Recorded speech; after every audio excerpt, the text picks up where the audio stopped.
Well, new tonight, they swarm and they sting, but they are essential to people and the planet. And they are, of course, bees. But there could be a potential problem here, a loss in the number of bee colonies. Action News reporter J.D. Pooley on those concerns and the culprit. Chris Medeiros says a new study on bee population that was just released has him concerned but not worried about local hives.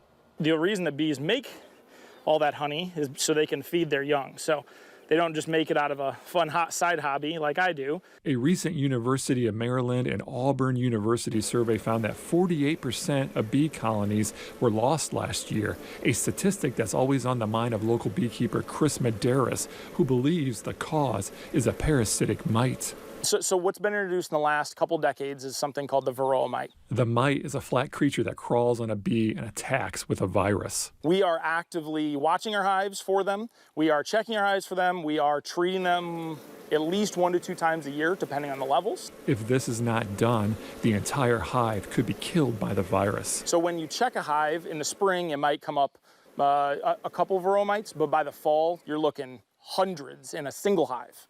When Medeiros checks the hives located at his grandfather's farm just outside of Pemberville, he puts on a protective suit.